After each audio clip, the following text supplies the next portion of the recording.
يهده الله فلا مضل له ومن يضلل فلا هادي له واشهد ان لا اله الا الله وحده لا شريك له واشهد ان محمدا عبده ورسوله اللهم صل على محمد وعلى ال محمد كما صليت على ابراهيم وعلى ال ابراهيم انك حميد مجيد اللهم بارك على محمد وعلى ال محمد كما باركت على ابراهيم وعلى ال ابراهيم انك حميد مجيد اعوذ بالله من الشيطان الرجيم بسم الله الرحمن الرحيم يا ايها الناس اتقوا ربكم الذي خلقكم من نفس واحده وخلق منها زوجها وبث منهما رجالا كثيرا ونساء واتقوا الله الذي تساءلون به والارحام ان الله كان عليكم رقيبا يا ايها الذين امنوا اتقوا الله حق تقاته ولا تموتن الا وانتم مسلمون يا ايها الذين امنوا اتقوا الله وقولوا قولا سديدا يصلح لكم اعمالكم ويغفر لكم ذنوبكم ومن يطع الله ورسوله فقد فاز فوزا عظيما قال رسول الله صلى الله عليه وسلم فإن خير الحديث كتاب الله وخير الهدي هدي محمد صلى الله عليه وسلم وشر الأمور محدثاتها كل محدثة بدعة وكل بدعة ضلالة وكل ضلالة في النار கணியத்திற்குரிய சகோதர சகோதரிகளே அல்லாஹ்வுடைய வீட்டில் ஜும்ஆ என்று சொல்லக்கூடிய மார்க்கத்தின் முக்கியமான கடமை நிறைவேற்றுவதற்காக நாம் எல்லாம் இங்கே கொண்டு வருகிறோம். இப்படிப்பட்ட நல்ல சந்தர்ப்பத்தில் ஷஹீதுகளின் வகைகள் என்கிற தலைப்பில் சில விஷயங்களை உங்களோடு பரிமாறிக்கொள்ள நான் ஆசைப்படுகிறேன். என் அருமை சகோதரர்களே, தாய்மார்களே, நம்ம இதுக்கு முன்னால் ஏறக்குறைய 4 வாரங்களாக எது நல்ல மரணம் இல்லையா, எது நல்ல மௌத்து, நல்ல மௌத்துக்குரிய அடையாளங்கள் என்ன என்பதை பற்றியும், நல்ல மரணங்கள் வர வேண்டும் என்று சொன்னால் நாம் செய்ய வேண்டிய இபாதத்துகள் அமல்கள் என்ன என்பதை பற்றியும் ஏற்கனவே 1 மாதமாக நாம் பார்த்திருக்கிறோம். இன்னைக்கு ஷஹீதுகள் இருக்கிறாங்கல்ல, ஷஹீதுகளுடைய வகைகள் எத்தனை வகைகள் அப்படிங்கிறத இன்ஷா அல்லாஹ் இந்த ஜும்ஆவில் பார்க்கலாம். என் அருமை சகோதரர்களே, தாய்மார்களே, இஸ்லாத்தில் நீங்க படிச்சு பார்த்தீங்களாங்க, இமாம்கள் முஹத்திதுகள் ஷஹீதுகளை 3 வகைகளாக வகைப்படுத்துவார்கள். முதல் வகை ஷஹீத் யார் என்று சொன்னால் அவர் இம்மையிலும் ஷஹீத் மறுமையிலும் ஷஹீத். புரியுதா? ஷஹீதுடைய முதல் வகை என்று சொன்னால் அவர் இம்மையிலும் ஷஹீதாக மதிக்கப்படுவார், மறுமையிலும் அவர் ஷஹீதுடைய தரஜாவை பெறுவார். இது முதல் வகை ஷஹீத். இரண்டாவது வகை ஷஹீத் யார் என்று சொன்னால் அவர் இம்மையில் ஷஹீதாக மதிக்கப்பட மாட்டார், ஆனால் மறுமையில் அவர் ஷஹீதுடைய அந்தஸ்தை பெறுவார். மறுமையில் சுஹதாக்களுக்கு என்னென்ன அந்தஸ்துகளை அல்லாஹ் கொடுக்கிறானோ அதே ஷஹீதுடைய அந்தஸ்தை அவருக்கு என்ன செய்வான்? அல்லாஹ் கொடுப்பான். அவர் இம்மையில் ஷஹீதாக மதிக்கப்பட மாட்டார், மறுமையில் அல்லாஹ்வால் ஷஹீதாக மதிக்கப்படுவார், தரஜாக்களை கொடுக்கப்படுவார். இரண்டாவது ஷஹீத். மூணாவது ஷஹீத் யார் என்று சொன்னால் இம்மையில் ஷஹீதாக மதிக்கப்படுவார், மறுமையில் ஷஹீதுடைய தரஜாவை அல்லாஹ் கொடுக்க மாட்டான். புரியுதா? 3 வகையான ஷஹீதுகள். முதல் ஷஹீத் யார் என்று சொன்னால் இம்மையிலும் ஷஹீத் மறுமையிலும் ஷஹீத். இம்மையிலும் ஷஹீதாக மதிக்கப்படுவார்கள், மறுமையிலும் ஷஹீதுடைய தரஜாவை அவங்களுக்கு அல்லாஹ் கொடுப்பான் என்பது முதல் வகை ஷஹீத். இந்த முதல் வகையுடைய ஷஹீத நீங்கள் எல்லோரும் யார் என்று அறிவீர்கள். யாரு? யார் அல்லாஹ்வுக்காக மார்க்கத்திற்காக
இமாம் புகாரி 2795வது ஹதீஸாக இந்த ஹதீஸை பதிவு பண்றாங்க.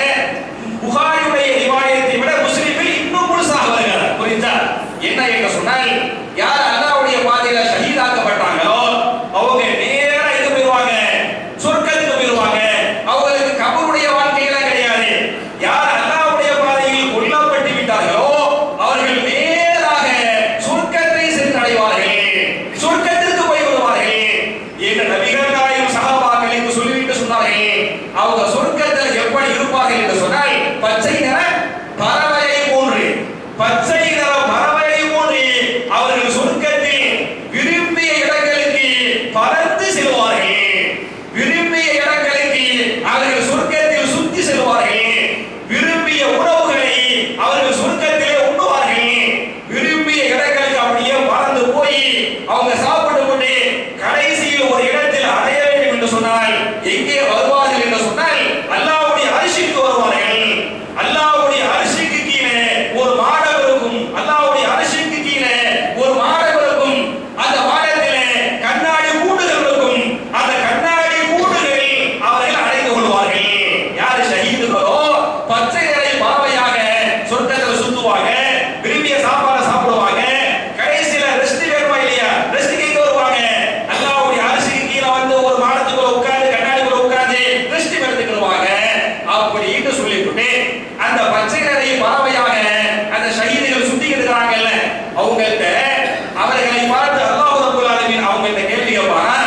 மாதா தகுன், ஷஹீதுகளே, சுஹதாக்களே, உங்களுக்கு என்ன வேணும்? இதுக்கு மேல சொர்க்கத்துல இதுக்கு மேல இன்பங்கள் உங்களுக்கு என்ன வேணும் அப்படின்னு அவங்கள்ட்ட பார்த்து அல்லாஹ் கேள்வி கேட்பான். கேட்டவனே அந்த ஷஹீதுகள் சொல்வார்களாம், யாரப்பானா ஐய ஷைஇன் நபுகி, நாங்கள் இதற்கு மேல் எதை விரும்புவோம்? இதுக்கு மேல என்ன நியமத் இருக்குது? இதுக்கு மேல என்ன எங்களுக்கு தேவை?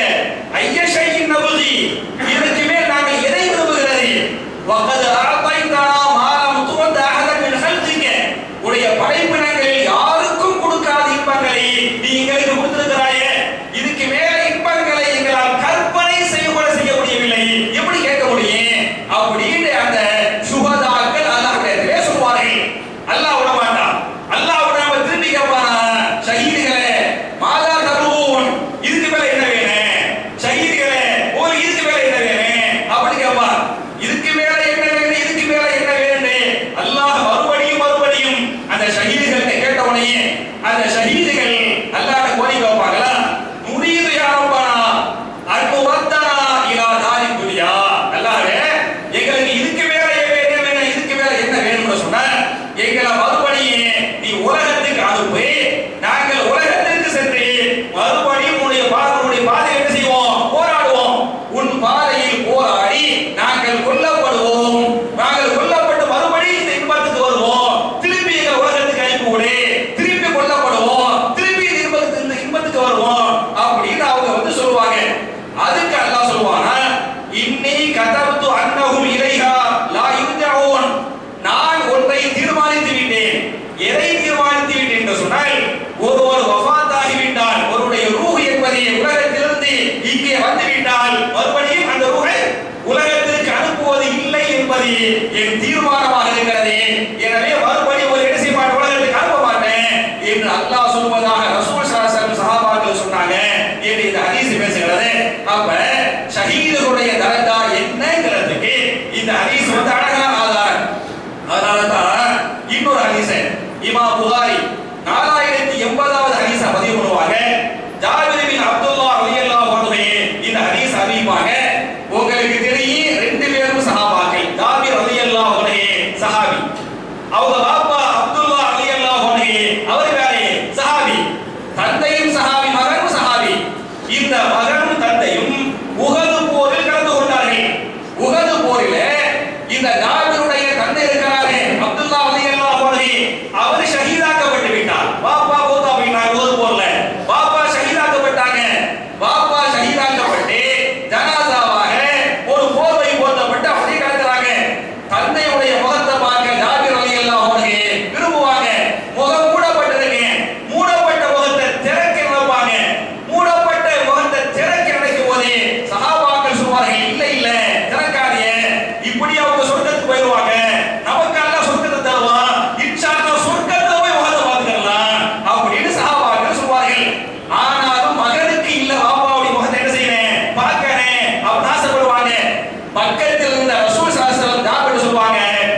என்று ஒரு ஹதீஸ் பேசுகிறது.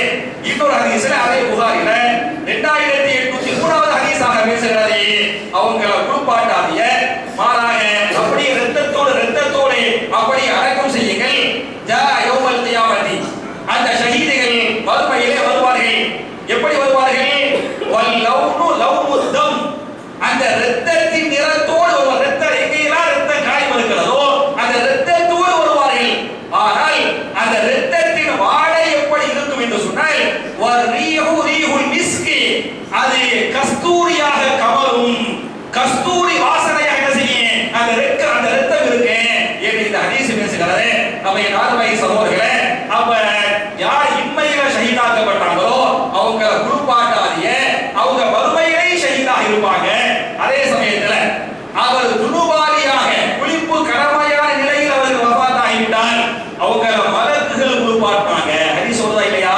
ஹன்லலா ரலியல்லாஹு அன்ஹு, சஹாபியாரே ஹன்லலா ரலியல்லாஹு அன்ஹு, நபிகள் நாயகம் ஸல்லல்லாஹு அலைஹி வஸல்லம் உஹது போருக்காக அறிவிப்பு செய்றாங்க. அப்போதுதான் ஹன்லலா அவர்களுக்கு திருமணம் செய்யப்பட்டிருக்கிறது. திருமணத்துக்கு போறாங்க. முதல் இரவு மனைவியோடு உறவு கொள்றாங்க. அப்ப இந்த செய்தி வருகிறது. அப்படியே உஹது போருக்கு ஓடுறாங்க. உஹது போர்ல கலந்துக்கிறாங்க. கடைசியில் அந்த போர்க்களத்தில் ஷஹீதாக்கப்பட்டு விட்டார்கள். ஜுனுபாலியாக குளிப்பு கடமையாக பெற்றாங்க, ஷஹீதாக்கப்பட்டாங்க. ரசூல் ஸல்லல்லாஹு அலைஹி வஸல்லம் போருக்கு பிறகு ஒவ்வொரு சுஹதாக்களாக தேடி எடுத்தாங்களா இல்லையா? அப்ப ஹன்லலா ரலியல்லாஹு அன்ஹு ரசூலுல்லாஹ் சஹாபாக்கள் சேர்த்து தூக்குவாங்க. தூக்குனா உடம்புல இருந்து தண்ணி கொட்டும். குளிச்சிட்டா தண்ணி இருக்க மாதிரி உடம்புல, அது மாதிரி உடம்புல தலையில தண்ணி அப்படியே கீழே ஊத்து. அதை ரசூல் ஸல்லல்லாஹு அலைஹி வஸல்லம் கண்ணிலே பார்ப்பார்கள், சஹாபாக்களும் பார்ப்பார்கள். பார்த்துவிட்டு சொன்னார்கள், கஸீலுல் மௌதா கஸீலுல் மலாயிகா கஸீலுல் மலாயிகா, இவரை குளிப்பாட்டி இவர் யார் என்று சொன்னால் யார் குளிப்பாட்டது? மலக்குமார்கள் குளிப்பு கடமை என்றால் மலக்குமார்களால் இந்த ஹன்லலா ரலியல்லாஹு அன்ஹு குளிப்பாட்டப்பட்டிருக்கிறார். அந்த ஜுனுப் இருக்கு பாருங்க, அந்த குளிப்பு கடமை என்பது குளிப்பு கடமை நீக்கப்பட்டிருக்கிறது என்று சஹாபாக்கள் சொன்னாங்க என்று ஹதீஸ் பேசுகிறது. அப்ப என் அருமை சகோதரர்களே, இம்மையிலும் ஷஹீத் மறுமையிலும் ஷஹீத் என்று சொன்னால் அவங்க யாரு? அல்லாஹ்வுடைய பாதையில கொல்லப்பட்டவங்க என்பது இம்மையிலும் ஷஹீத் மறுமையிலும் ஷஹீத். முதல் ஷஹீத். இரண்டாவது ஷஹீத் யார் என்று சொன்னால் இம்மையில ஷஹீதாக மதிக்கப்பட மாட்டாங்க. ஆனால் ஷஹீதுகளுக்கு என்னென்ன தரஜாவை கொடுக்க வேண்டுமோ எல்லா தரஜாக்களையும் அல்லாஹ் மறுமை என்ன செய்வான்? அவங்களுக்கு கொடுப்பான். அப்ப இம்மையில் ஷஹீதாக பார்க்கப்பட மாட்டாங்க, மறுமையில ஷஹீதாக பார்க்கப்படுவாங்க. ஷஹீதுடைய அந்தஸ்தை பெறுவாங்க என்பது இரண்டாவது நபர். அவங்க நிறைய பேரை பற்றி ஹதீஸ் சொல்றாங்க. இம்மையில ஷஹீதா, இம்மையில ஷஹீத் நினைக்க மாட்டாங்க. அதே மாதிரி இம்மையில குளிப்பாட்டுவாங்க. ஆனா மறுமையில என்ன? அவங்க ஷஹீதுடைய எல்லா தரஜாக்களையும் பெறுவாங்க. அது நிறைய பேரை பற்றி ஹதீஸ் சொல்றாங்க. ஒரு ஹதீஸ் தெரியுமா? புகாரி 2829வது ஹதீஸாக இந்த ஹதீஸ் பதிவு செய்யப்பட்டிருக்கிறது. வ ஷஹாதத்து ஹம்சுன், ஷஹீதுகள் 5 பேர். ஷஹீதுகள் 5 பேர். முதல் ஷஹீத் யார் என்று சொன்னால், அதாவது இம்மையில ஷஹீதாக மதிக்கப்படாம மறுமையில ஷஹீதுடைய தரஜா அல்லாஹ் கொடுக்கிறாங்க. அதில் முதல் நபர் யார் என்று சொன்னால் அல் மத்ஊன், யார் பெரும் கொள்ளை நோய் தொற்று நோய் வந்து பாருங்க, இந்த பெரும் தொற்றால் பாதிக்கப்பட்டு மூத்தா போறாங்களோ அவர்கள் எல்லோரும் ஷஹீதுகள். பார்க்கிறோமா இல்லையா? கொரோனா வந்துச்சா இல்லையா? இந்த கொரோனாவுல பெரும் தொற்றுல மூத்தா போறாங்கல்ல, அவ மத்ஊன் என்று சொன்னால் கொரோனாவை போன்று பெரும் தொற்று. இந்த பெரும் தொற்றில் யாரெல்லாம் வஃபாத் ஆனார்களோ அவர்கள் எல்லோரும் ஷஹீதுகள். இந்த பெரும் தொற்று இன்றைக்கு மட்டும் வரவில்லை. இஸ்லாமிய 2வது கலீஃபா சய்யிதுனா உமர் இப்னு கத்தாப் ரலியல்லாஹு அன்ஹு அவங்க கலீஃபா இருக்கிறாங்கல்ல, அவங்களுடைய খিলাফத்துல இது போன்ற ஒரு பெரும் தொற்று வந்தது. இந்த பெரும் தொற்றிலே ஆயிரக்கணக்கான சஹாபாக்கள் மரணித்தார்கள். உதாரணமாக கலீஃபாவுடைய தளபதியாக இருந்தாங்க அபூ உபைதா பின் ஜர்ராஹ் ரலியல்லாஹு அன்ஹு. ரசூல் ஸல்லல்லாஹு அலைஹி வஸல்லம் 10 சஹாபாக்களை இந்த உலகத்தில் நடமாடும் சொர்க்கவாசி சொன்னாங்களே, நடமாடும் சொர்க்கவாசி என்று சொல்லப்பட்ட 10 சஹாபாக்கள் இந்த அபூ உபைதா பின் ஜர்ராஹ் ரலியல்லாஹு அன்ஹு ஒரு முக்கியமான சஹாபி. இவர்தான் கலீஃபா உமர் பின் கத்தாபுடைய படை தளபதியாக இருந்தாங்க. இந்த தளபதி இதுல போத போறாங்க. அந்த காலத்தில் ஒரு பெரும் தொற்று வந்தது. அந்த பெரும் தொற்றில் இவர்கள் மரணித்தார்கள். முஆத் பின் ஜபல் ரலியல்லாஹு அன்ஹு பெரிய சஹாபி, மூத்த சஹாபி முஆத் பின் ஜபல் ரலியல்லாஹு அன்ஹு இதுல போத போறாங்க. ஒரு பெரும் தொற்றுல போதா போறாங்க. இது ஹதீஸ் வருகிறது. அப்ப கொரோனாவை போன்று எதெல்லாம்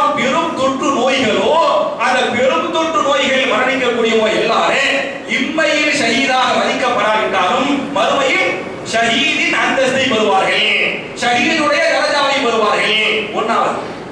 இரண்டாவது யார் என்று சொன்னால் வல் மபுதூன். மபுதூன் என்று சொன்னால் காலரா நோய், பதண்டா வயிறு. மபுதூன வயிற்று போக்குலயே மூத்தா போறோம். பதண்டா வயிறு, மபுதூன என்ன வயிற்று போக்கு, காலரா நோய் இருக்கு பாருங்க. இந்த காலரா நோய் வயிற்று போக்குலேயே ஒருவர் வஃபாத்தாகிவிட்டால் அவர் யாராக இருக்கிறார்? ஷஹீதாக, இரண்டாவது ஷஹீதாக இருக்கிறார் என்று இந்த ஹதீஸ் பேசுகிறாரே. மூணாவது ஷஹீத் யார் என்று சொன்னால் வல் காரிம். யார் நீரில் மூழ்கி மூத்தாவிட்டாங்களோ, குளிக்க போனாங்க, ஆத்துலயோ கிணத்துலயோ குளிக்க போனாங்க, மூழ்கி ஆயிட்டாங்க, மூத்தாவிட்டாங்க. நீரில் மூழ்கி யார் வஃபாத்தாகிவிட்டார்களோ அவங்க யாரு? மூணாவது ஷஹீத் இந்த ஹதீஸ் பேசுகிறாரே. நாலாவது ஷஹீத் யார் என்று சொன்னால் வசாஹிபுல் ஹதம். இடுபாடுகளில் சிக்கி திடீர்னு போறாங்க, பில்டிங்கி உடைஞ்சி வந்துருச்சு, அதுல சிக்கினாயிட்டாரே, மூத்தாவிட்டாரே, இவரையும் சாஹிபுல் ஹதம் என்று சொல்வார்கள்.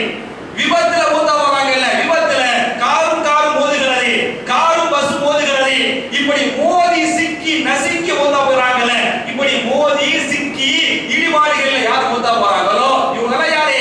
ஷஹீதுகள், ஷஹீதுகள் என்று இந்த ஹதீஸ் பேசுகிறது. அப்ப இந்த அஞ்சாவது வந்து ஷஹீது ஃபீ சபீலில்லாஹ், ஷஹீது ஃபீ சபீலில்லாஹ், அது வந்து இம்மையிலே ஷஹீது, மறுமையிலே ஷஹீது. புரியுதா? அப்ப இம்மையில் ஷஹீதாக மதிக்கப்படாமல் மறுமையில் ஷஹீதாக மதிக்கப்படக்கூடிய 4 பேரை பற்றி இந்த ஹதீஸ் பேசுகிறது. முதல்ல யாரு? பெரும் தொற்று நோய்களால் மூத்தா போறவங்க. இரண்டாவது யாரு? வயிற்று போக்கு, காலரா போன்ற நோய்களால் வஃபாத் ஆகிறவங்க. மூணாவது யாரு? நீரில் மூழ்கி மூத்தா போறவங்க. நாலாவது என்ன? விபத்துகள், இடுபாடுகள் சிக்கி மூத்தா போறாங்களே, இவர்கள் ஷஹீதுகள் என்று. அவங்க இம்மையில ஷஹீதாக மதிக்கப்பட மாட்டாங்க, குளிப்பாட்டோட செய்வாங்க, ஆனா மறுமையில ஷஹீதுடைய ராஜாவை அல்லாஹ் கொடுப்பான். இது 4 பேரை பற்றி ஹதீஸ் பேசுகிறார். அஞ்சாவது யார் என்று சொன்னால் இமாம் அபூ தாவூத் அவர்கள் 3111வது ஹதீஸாக இந்த ஹதீஸை பதிவு பண்றாங்க. வசாஹிபு தாத்தில் ஜம்பி ஷஹீதுன். யார் தாத்துல் ஜம்பு என்ற நோயால் வஃபாத் ஆனாங்களோ அவர்களும் ஷஹீதுகள். தாத்துல் ஜம்பு என்று சொன்னால் அப்பண்டிஸ். தாத்துல் ஜம்புன்னு சொன்னா நம்ம வயித்துல குடல்ல ஒரு பகுதி இருக்குமா, அந்த பகுதி வெடிக்குமா, அந்த பகுதி என்ன செய்யும்? வெடிச்சிரும். அந்த பகுதி வெடித்து விட்டால் அவர்கள் வஃபாத் ஆகிடுவார்கள். அரபில அப்பண்டிஸ் வந்து தாத்துல் ஜம்புக்குவாங்க. அப்ப தாத்துல் ஜம்புங்கிற நோயால் யார் வஃபாத் ஆனாங்களோ அவர்கள் யாரு? ஷஹீதுகள், ஷஹீதுகள். அப்ப அப்பண்டிஸ் நோயால் அப்பண்டிஸ் வெடிச்சு யார் வஃபாத் ஆனாங்களோ இம்மையில ஷஹீதாக மதிக்கப்பட மாட்டாங்க, இம்மையில உருமாட்டுவாங்க, ஆனால் மறுமையில் ஷஹீதுடைய எல்லா தரஜாக்களையும் பெறுவார்கள் என்று ஹதீஸ் பேசுகிறது. இது அஞ்சாவது ஷஹீத். ஆறாவது ஷஹீத் யார் என்று சொன்னால் இந்த ஹதீஸை இமாம் அல்பானி அவர்கள் ஜாமிஅ ஸஹீஹுல் ஜாமிஅ என்று சொல்லக்கூடிய அந்த ஹதீஸின் பெரும் நூலில் 4441வது ஹதீஸாக இந்த ஹதீஸை பதிவு பண்றாங்க. வல் மர்அத்து தமூது பிதம்இன் ஷஹீதத்துன். ஒரு பெண் மரணிக்கிறாள். எப்போது என்று சொன்னால் மகப்பேறு சமயத்தில், பிரசவ நேரத்தில் ஒரு தாய் வஃபாத் ஆகிவிட்டால் அந்த தாய் என்ன? வஹிய ஷஹீதா, அவள் ஷஹீதாக இருக்கிறாள் என்று ஹதீஸ் பேசுகிறது. எத்தனாவது ஷஹீது? 6. ஆறாவது ஷஹீத். இந்த உலகத்துல ஷஹீதாக மதிக்கப்பட மாட்டாங்க, குளிப்பாட்டமா செய்வாங்க, மறுமையில ஷஹீதுக்குரிய அம்புட்டு தரஜாவை என்ன செய்வாங்க? உங்களுக்கு அல்லாஹ் கொடுப்பான். இது 6வது. 7வது யார் என்று சொன்னால் வசாஹிபுல் ஹரீதி ஷஹீதுன். தீ விபத்தில் சிக்கி யார் வஃபாத் ஆகிவிட்டார்களோ அவர்களும் ஷஹீதுகள். 7வது ஷஹீது. 8வது ஷஹீது என்று சொன்னால் அஸ்ஸில்லு ஷஹாதா. சில்லு என்று சொன்னால் கேன்சர் நோய். சில்லு என்ன? கேன்சர் நோய். இந்த கேன்சர் நோயை சொல்லுவாங்க பெரும் நோய்களாகல, பெரிய, அது கேட்டாலே பயமா இருக்கும். கிட்னி ஃபெயிலியர் இருக்குவாங்க, அந்த கிட்னி ஃபெயிலியர் டயாலிசிஸ் இருக்குவாங்க, கேட்டாலே பயமா இருக்கும் இல்லையா? அதே மாதிரி கேன்சர் இருக்குவாங்க, கேட்டாலே பயமா இருக்கு. அப்ப சில்லு என்று சொன்னால் கேன்சர் நோய்களையும் சொல்வார்கள். பெரும் நோய் இருக்கிறது, கேட்டாலே பயமாக இருக்கிறது, மூத்தை தேடி தருகிறது, அது அரபில சில்லுவாங்க. ரசூலுல்லாஹ் சொல்றாங்க சில்லு ஷஹாதா. கேன்சர் போன்ற பெரும் நோயில் யார் வஃபாத் ஆனாங்களோ அவர்கள் யாரு? ஷஹீதுகள். துனியாவுல ஷஹீதாக பார்க்கப்பட மாட்டாங்க. அல்லாஹ் என்ன செய்வான்?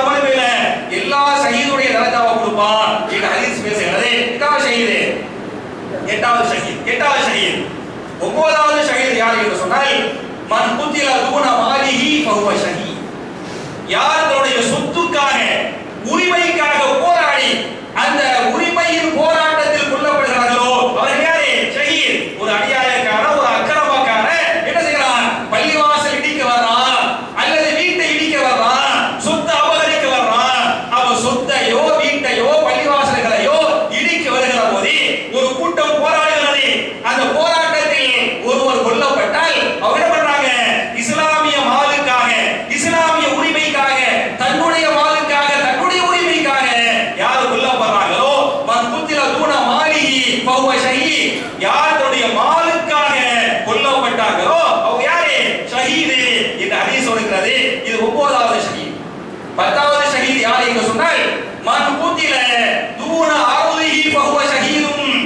யார் தன்னுடைய மானத்திற்காக போராடி கொல்லப்படுறாங்களோ, மானம் என்று சொன்னால் நம்முடைய மனைவியை கற்பழிக்க வருகிறான், பிள்ளைகளை கற்பழிக்க வருகிறான், கண்ணுக்கு முன்னால பார்க்கிறோம் ஒரு அநியாயம் கூட்டப்படுகிறது. அந்த அநியாயத்திற்கு எதிராக மனைவியுடைய மானத்தை பாதுகாக்கணும், பிள்ளைகளுடைய மானத்தை பாதுகாக்கணும்.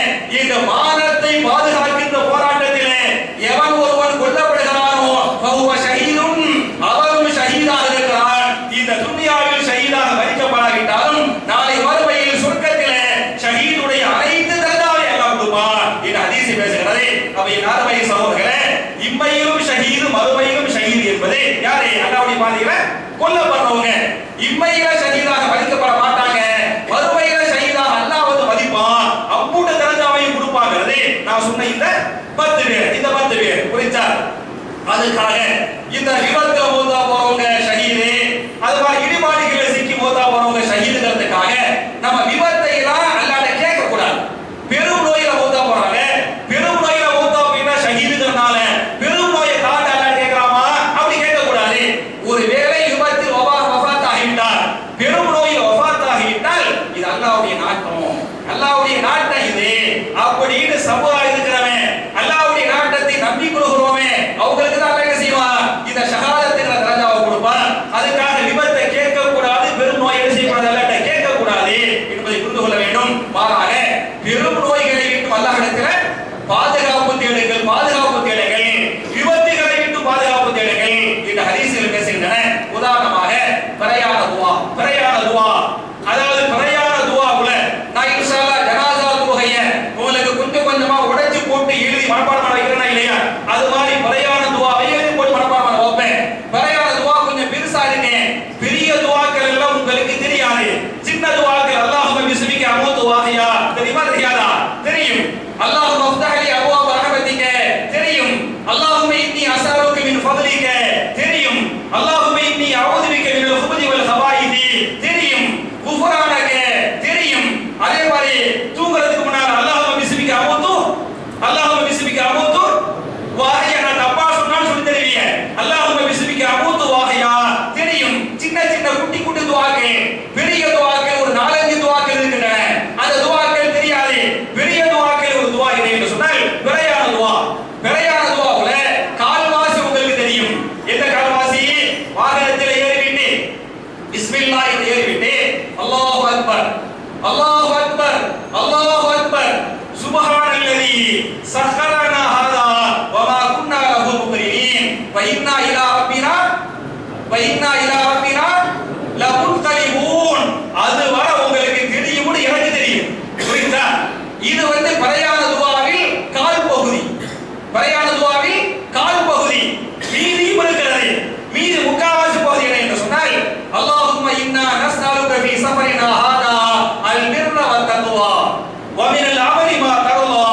அல்லாஹும்ம ஹப்பின் அலைனா சஃபரனா ஹாதா வ துவி அன்னா புஅதா. அல்லாஹும்ம அன்த ஸாஹிபு ஃபி ஸஃபர் வல் கலீஃபத்து ஃபில் அஹ்லி. அல்லாஹும்ம இன்னி அஊது பிக மின் வஅதாஇ ஸஃபர் வ காபத்தில் மன்தர் வ சூஇல் முன்கலபி ஃபில் மாலி வல் அஹ்லி வல் வலத். இது வர துஆ. புரியுதா? நிறைய பேர் பார்க்கிறோம், சில பேர் விபத்துல அவர் மூத்தா போயிருப்பாரு, அவருக்கு பயங்கரமான காயம் ஏற்பட்டிருக்கு, அவர் போன வாகனத்தை பார்த்தா சேஃபா இருக்கும், வாகனம் வந்து சேஃபா இருக்கு, இவருக்கு பெரிய ஐடியா இருக்கு, பார்த்துப்பாங்க அந்த கீபோர்டு ஆன் பண்ணல, சாவியை போட்டு ஆன் பண்ண உடனே பிரயாண துஆ வாகனம் ஓடும். டூ வீலர் கார்ல போய் போடுவாங்க, போட்டு அல்லாஹு அக்பர், அந்த வாகனம் கார் ஓதுங்க, டூ வீலர் ஓதுறேன், இவர் ஓத மாட்டாரு. அந்த வாகனத்தை கார் டூ வீலருக்கு ரசூலுல்லாஹ் சொல்லல, உங்கர ஓத சொன்னாங்க. நம்ம என்ன செய்யறாங்க?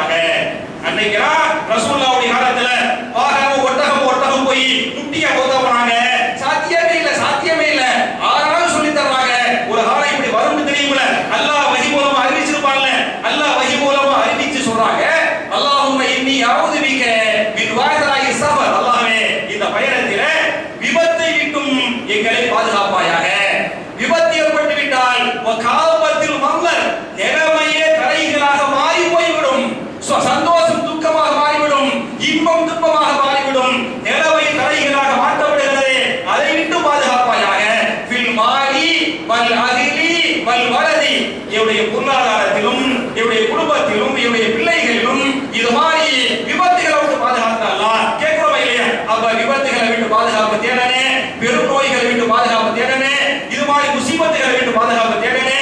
இப்படி பாதுகாப்பு தேடியும் அதையும் தாண்டி ஒருவருக்கு விபத்து வந்துருச்சு, விபத்துல மூத்தா போயிட்டாரு, பெரும் நோய் வந்து விட்டது, பெரும் நோயில மூத்தா போயிட்டாரு, அது மாதிரி அப்பண்டிஸ் வந்துருச்சு, அப்பண்டிஸ் வெடிச்சு மூத்தா போயிட்டாரு அப்படின்னா என்ன நினைக்கிறேன்? இது நசீபு, இது அல்லாஹ்வுடைய நாட்டை என்று பொறுமையா இருக்கிறேன். இப்படி பொறுமையாக இருந்தால் அவங்க யாரு? ஷஹீதுகள். துன்யாவில் ஷஹீதாக மதிக்கப்படாவிட்டாலும் மறுமையில ஷஹீதா இருப்பாங்க. புரியுதா? முதல் ஷஹீது இம்மையிலும் ஷஹீது, மறுமையிலும் ஷஹீது. இரண்டாவது ஷஹீது யாரு? இம்மையில ஷஹீதாக மதிக்கப்பட மாட்டாங்க, மறுமையில என்ன மக்கா ஷஹீதா இருப்பாங்க. இரண்டாவது ஷஹீது. மூணாவது ஷஹீதை சொல்லி நான் 2 நிமிஷத்தில் முடிக்க வேண்டும் என்று சொன்னால், மூணாவது ஷஹீது இம்மையில் ஷஹீதாக இருப்பார்கள், மறுமையில் ஷஹீதுடைய எந்த தரஜாவையும் அல்லாஹ்விடத்திலே பெற்றுக் கொள்ள மாட்டார்கள், மாறாக நரகத்தில் தள்ளப்படுவார்கள். இம்மையில் ஷஹீதாக இருப்பார்கள், இம்மையில் ஷஹீதாக மதிக்கப்படுவார்கள். ஆனால் மறுமையில் அந்த ஷஹாதத்தின் எந்த அந்தஸ்தும் அல்லாஹ்வால் வழங்கப்படாது, மாறாக என்ன கொடுக்கப்படும்? நரகம் தான் கொடுக்கப்படும் என்று ஹதீஸ் பேசுகிறது. இவர்கள் யார் என்று சொன்னால், அல்லாஹ்வுடைய பாதையில போராட்டம் பண்ணுவாங்க, போர் செய்வாங்க, கொல்லப்படுவாங்க. ஆனால் நோக்கம் நிய்யத் இதுவாக இருக்கும் என்று சொன்னால், இதுவாக இருக்கு, நான் என்ற இந்த ஊருக்காக, பேருக்காக, பெருமைக்காக, விளம்பரத்திற்காக, துனியாவுக்காக, நம்ம துனியாவுக்காக யார் போராட்டம் பண்ணி அதுல கொல்லப்படுறாங்களோ அவங்க ஷஹீதுங்கிற மாதிரி அவங்க நினைச்சாலே மறுமையை நினைச்சு அந்த பெருமதிச்சு பாருங்க, பெருமதிச்ச இந்த பெருமைக்காக அந்த தரஜாவை அல்லாஹ் கொடுக்க மாட்டான் என்று ஹதீஸ்கள் பேசுகின்றன. நம்ம என் அருமை சகோதரர்களே, நமக்கு அல்லாஹ் வந்து நான் ஏற்கனவே சொன்ன மாதிரி நல்ல மரணங்களை தர வேண்டும், நல்ல மரணங்களை தர வேண்டும். அதே மாதிரி பெரும் நோய்களை பலன் செய்யணும், பாதுகாக்கணும். எப்படி சஹாபாக்களை எல்லாம் அல்லாஹ் புரிந்து கொண்டானோ, சஹாபாக்களை பற்றி அல்லாஹ் பேசுகிற போது அவர்கள் அல்லாஹ்வை புரிந்து கொண்டார்கள், அல்லாஹ்வும் சஹாபாக்களை புரிந்து கொண்டான் என்று அல்லாஹ் பேசுகிறானே, அது மாதிரி அல்லாஹ்வுடைய பொருத்தத்திற்கு சொந்தக்காரர்களாக நாம் எல்லோரையும் அல்லாஹ் ஆக்குவானாக என்ற துஆவோடு முடிக்கிறேன். ரப்பனா ஆத்தினா ஃபித் துன்யா ஹஸனத்தும் வ ஃபில் ஆখিরাতি ஹஸனா வ கினா அஸாபன்னார்.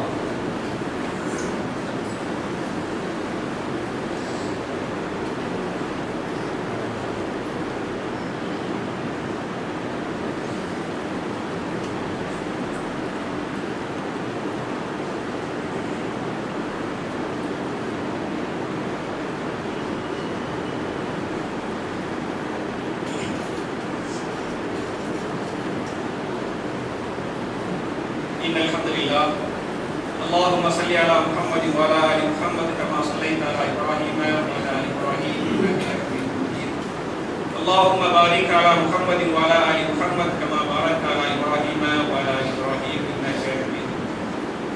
அன்பிற்குரிய சகோதரர்களே, தாய்மார்களே, என்னுடைய 2வது குத்பாவில் வழக்கமாக துஆக்களை பற்றி பார்த்துக் கொண்டிருக்கிறோம். ஏறக்குறைய 1 மாத காலமாக ஜனாஸா தொழுகை ஓதக்கூடிய துஆவை கொஞ்சம் கொஞ்சமாக நம்ம 90% ஒரு வாரம் பார்த்துட்டோம். அந்த கடைசி பகுதி மட்டும் மிச்சமா இருக்குது. இன்ஷா அல்லாஹ் அந்த கடைசி பகுதியை நான் சொல்றதுக்கு முன்னால நம்ம 90 பகுதியை பார்த்தோமா இல்லையா, பழைய பாடம், அந்த பழைய பாடத்தை ஞாபகம் ஊட்டிடுறேன். ஜனாஸா தொழுகையில் முதல் தக்பீரில் அவுது பிஸ்மி சொல்லி அல்ஹம்து சூரா ஓத வேண்டும். 2வது தக்பீரில என்ன ஓதணும்? ஸலவாத் தரூத் இப்ராஹிம் என்று சொல்லக்கூடிய ஸலவாத் ஓத வேண்டும். 3வது தக்பீரில் ஓதக்கூடிய துஆ அல்லாஹும்ம அக்ஃபிர் லஹு வர்ஹம்ஹு வஆஃபிஹி வஅஃபு அன்ஹு வஅக்ரிம் நுஸுலஹு வவஸ்ஸி' முத்கலஹு வக்ஸில்ஹு பில்மாஇ வத்தல்ஜி வல்பரத் வனக்ஹி மினல் ஹதாயா கமா நக்கைத ஸௌபல் அபியத மினல் தனஸ் வஅப்தில்ஹு தாரன் கைரம் மின் தாரிஹி وأهلاً خيراً من أهله وزوجاً خيراً من زوجه. இது வர ஏற்கனவே பார்த்துட்டோம். அவர் 90% துஆ முடிந்து போய்விட்டது. இந்த வாரத்துக்குரிய துஆ என்ன என்று சொன்னால், அதை தொடர்ந்து ஓதக்கூடிய துஆ வஅத்கிலுல் ஜன்னத வஅஇதுஹு மின் அஸாபில் கப்ரி வ மின் அஸாபின் நார் என்பது இந்த வாரத்துக்குரிய துஆ. இந்த துஆவுக்குரிய பொருள் என்ன என்று சொன்னால், அல்லாஹ்வே இந்த ஜனாஸாவை கபருடைய அஸாபை விட்டும் பாதுகா